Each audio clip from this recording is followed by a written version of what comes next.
नमस्कार, आप देख रहे हैं नेशनल प्राइम टाइम न्यूज। आपको बता दें, फरीदाबाद के वार्ड नंबर 34 में स्थित गांव टिकावली की बिटिया हीना और डॉली ने कुश्ती में जीता गोल्ड मेडल। इस मौके पर पार्षद पद के प्रबल दावेदार संजीव सेरिया बच्चों का हौसला बुलंद करने के लिए पहुंचते हैं। नोटों की माला पहनाकर बच्चों का स्वागत जोरदार तरीके से ग्रामीण करते हुए नजर आए। इस मौके पर भाजपा नेता संजीव सेरिया ने मीडिया से बातचीत करते हुए कहा कि बच्चों को खेल प्रतियोगिता में जरूर भाग लेना चाहिए और साथ ही साथ तमाम क्षेत्र के लोगों को शुभकामनाएं भी दी। तो चलिए जानते हैं क्षेत्र के लोग और साथ ही साथ पार्षद पद के प्रबल दावेदार संजीव सेरिया ने बच्चों को लेकर क्या कहा। बड़ा ही हर्ष का विषय है कि आज हमारे क्षेत्र के अंदर हमारे बेटियों ने जो एक अच्छे काम करके दिखाए, एक हमारे आने वाली जनरेशन जो है उसके लिए प्रेरणा स्रोत रहे। वो प्रेरणा मिलेगी इन बच्चों को भी। सबसे बड़ी प्रसन्नता हमें ये है कि हमारी बेटियों ने, हीना और डॉली, इन्होंने वो एक विशेष कार्य किया है कि जो मेरे क्षेत्र में कम से कम होता था पहले, हमारे हरियाणा के अंदर बहुत होता है। सबसे बड़ी प्रसन्नता तो हमको ये है कि ये बेटी हमारे हरियाणा प्रदेश से हैं।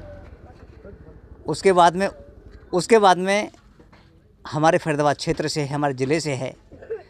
उसके बाद में मेरे विधानसभा क्षेत्र से है और सबसे बड़ी बात है कि मेरे क्षेत्र से कि हमारे पड़ोस में से है। ऐसी बेटियों ने जो हमारा आज काम किया है, एक अच्छा उत्कृष्ट कार्य क्रीड़ा के क्षेत्र में, खेल के क्षेत्र में जो हमारे क्षेत्र का नाम रोशन किया है, प्रांत का नाम रोशन किया है, माता पिता का नाम रोशन किया है। मैं इन बच्चों के लिए तो आभार प्रकट करता हूँ, इनके माता पिता प्रदीप जी और विजय जी, मैं उनको भी साधुवाद देता हूँ कि ऐसे माता पिता जो बच्चों को रात और दिन ऐसे संस्कार की तरफ अग्रसर कर रहे हैं कि वो हमारे प्रांत का, हमारे क्षेत्र का और हमारे आपसी भाईचारे का एक नाम रोशन कर रहे हैं। वो तो मेरी यही है, जो हमारे आने वाली पीढ़ी है इन बेटियों से प्रेरणा लें। कि मैंने आप देखा कि बच्चों जो मेरे साथ बच्चे खड़े हुए हैं कि वो बेचारे मत बनो। वो जिस क्षेत्र के अंदर है, चाहे शिक्षा के क्षेत्र में है, चाहे क्रीड़ा के क्षेत्र में, या किसी क्षेत्र में है, वो अपना उत्कृष्ट कार्य करें और करने के बाद में हमारी बेटियों की तरह वो भी सम्मान प्राप्त करें। ये हमारी इच्छा है। संजीव जी, जिस वार्ड से आप तैयारी कर रहे हैं, देखा जा रहा है कि दो बच्चियों ने गांव का नाम रोशन किया है और साथ ही साथ पूरे फरीदाबाद का नाम रोशन किया है। तो खेल प्रतियोगिता को लेकर क्या कहना चाहते हो? देखिए, सर्वप्रथम तो आज हम टिकावली गांव में पधारे हैं, बुलाए हैं इन लोगों ने, तो इन सभी गांववासियों का तहे दिल से धन्यवाद करते हैं। और इन बेटियों का, हीना और डोली, इनके माता पिता, ख़ास तौर से इनकी जो माताएं हैं, कि हमारे गांवों में हमारी जो घर में माताएं हैं वो उस तरीके से इतना नहीं बेटियों को बढ़ावा देती जिस तरीके से इन बच्चों को दिया है इनके माँ बापों ने, इनकी माताओं ने। तो तहे दिल से मैं इनकी माताओं को बहुत तहे दिल से धन्यवाद करना चाहता हूँ। और यहाँ आए हुए हमारे बीच में भाई नीरज भाटी जी, मास्टर धर्म सिंह भाटी जी जो समाज सेविक हैं, और बहन जी कुसुम भाटी जी जो भाजपा के पदाधिकारी भी हैं। बहुत लंबे समय से मैं देखता आ रहा हूँ कि उनसे भी मैंने कुछ सीखा है कि समाज में बहुत जहाँ भी नज़र आते हैं बड़ी सेवा करती है समाज में, दुख सुख में सभी के में पहुँचती हैं। तो ऐसे लोगों के बीच में मुझे आज आने का भी मौका मिला। और हमारे हरपाल भाटी जी हैं, सुभाष गहलोत जी हैं जो मेरे साथी हैं और हरियाणा वाल्मीकि महासभा के सचिव भी हैं फरीदाबाद के। इनके बीच में मेरे साथ रोहित सेरिया जी आए हैं, नीमका से हैं वो भी, और महेश भी हैं, बाबूराम जी हैं, रहमचंद जी हैं, राम किशन जी हैं, वीरपाल जी हैं, विक्की, सुरेश चंद्र जी। मैं सभी के, अपने बुजुर्ग और इन सभी के चरणों में तहे दिल से अपना शीश झुका कर नमन करता हूं। और अपने युवा साथियों को भी ये एक संदेश देना चाहता हूं कि हम जब अपने घरों में बेटियों की और माताओं की इज्जत करेंगे तो हमारा भविष्य उज्जवल होगा, हमारा देश उज्जवल होगा। कि आप देखिए कि आज देश को चलाने के लिए भी महिलाएं आगे हैं। आज कुश्ती क्षेत्र में मेरी दोनों बेटियां डोली और हीना देखिए गोल्ड मेडल लाई हैं। इसी तरीके से जो हमारी बेटियां हैं, ये इनका मैसेज एक कुछ एरिया के लिए नहीं है। इनका जो मैसेज है वो हमारी नारी जाति के लिए है।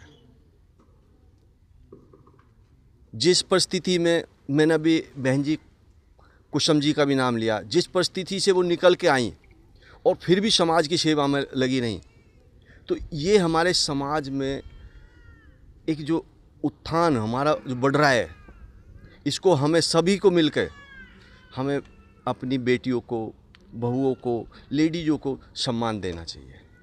कौन से खेल प्रतियोगिता में मेडल जीता है? इन्होंने कुश्ती में जो ना जीता है, जबकि हमारे हरियाणा में आप देख रहे हैं कि कुश्तियों में अब बेटियां बहुत आगे आ रही हैं और हरियाणा हमेशा नंबर बन रहा है भारत में जो ना कुश्तियों के मामले में। लेकिन अब तक देख रहे थे कुछ दिन पहले से हमारी जो बेटियां आ रही हैं, आज देश चलाने का भी काम कर रही हैं और हवाई जहाज़ उड़ाने का भी काम कर रही हैं, IPS IAS भी हो रही हैं और आज इनकी मिलिट्री भी तैयार है। तब कौन सी जगह प्रतियोगिता हुई थी? ये जम्मू में प्रतियोगिता हुई थी, जहाँ ये दो बेटियाँ जीत के आई हैं। बात करें फरीदाबाद, काफ़ी चर्चा का विषय बना रहता है क्योंकि खिलाड़ियों का खान बन चुका है फरीदाबाद। ऐसे में कई खिलाड़ी हैं जो फरीदाबाद का तो नाम रोशन कर ही रहे हैं, लेकिन अभी भी कुछ कमियां सामने निकल कर आती है कि बच्चों को ग्राउंड उपलब्ध नहीं हो पाते। कई जगहों पर दूर दूर जाना पड़ता है और जो गांव के बच्चे हैं वो भी खेलने के लिए कई बार दूर दूर जाते हैं, तो लगभग देखा जाता है पास में स्टेडियम उपलब्ध नहीं है। तो इसको लेकर क्या सरकार को मुहिम चलानी चाहिए? देखिए, अभी हम 2 दिन पहले ही मंत्री राजेश नागर जी से मिले थे जी। करीब 200 आदमी जाके मिले हैं और गांव नीमका में एक स्टेडियम में 9 एकड़ ज़मीन है जी। उन्होंने उसके लिए कहा कि उसमें 22 करोड़ से 25 करोड़ तक का भी बजट लगता है, तो मैं इसे बिल्कुल स्टेडियम का रूप देंगे। अभी वैसे हमारे यहाँ 12 सेक्टर दूर पड़ता है हमारे देहात के लिए, लेकिन देहात में भी ये उपलब्ध हो रहा है। और सरकार से मैं जो ना आपके चैनल के माध्यम से ये कहना चाहता हूँ कि जो बच्चे हमारे खेल में निकलते हैं उनको समय पे अगर कहीं नौकरी मिल जाए तो हमारा उत्साह, हमारे समाज का उत्साह और बढ़ेगा और हमारी सरकार का भी नाम होगा, हमारे देश का नाम होगा इसमें। तो हमारे कहीं ना कहीं खिलाड़ियों का जो ना मनोबल टूट जाता है जब उनको कहीं काम नहीं मिलता है, नौकरियां नहीं मिलती उनके लेवल की। तो ऐसे पेरेंट्स को क्या सुझाव देना चाहेंगे जो कहते हैं कि बच्चे खेलेंगे तो बिगड़ जाएंगे? नहीं, देखिए, खेल से बिगड़ते नहीं हैं बच्चे जी। ये खेल तो हमारा एक माध्यम है शरीर को स्वस्थ रखना। जब शरीर स्वस्थ रहेगा तो हम शिक्षा में भी तेज चलेंगे और खेल कूद हमारे हरियाणा का माध्यम है। इसी से हमारे हरियाणा का नाम है। खेल कूद में तो हमारे हर बच्चे को आना चाहिए, हर माता को ये सिखाना चाहिए कि जो ना खेल कूद हमारे लिए बहुत ज़रूरी है। लेकिन पूरा समय नहीं, पढ़ाई में भी है, लेकिन खेल कूद बहुत ज़रूरत है। और सभी मैं माताओं को ये कहूँगा कि अपनी बेटियों को ख़ास तौर से, क्योंकि बेटी ही घर बनाती हैं। जब भी आप कभी देखेंगे कि जिस घर में माता या बेटी हमारी माता पढ़ी लिखी है ना, उसमें संस्कार देने का, उस संस्कार से उसको पालन पोषण, उस परिवार को आगे बढ़ाना संस्कार जो ना हमारी माताएं देती हैं।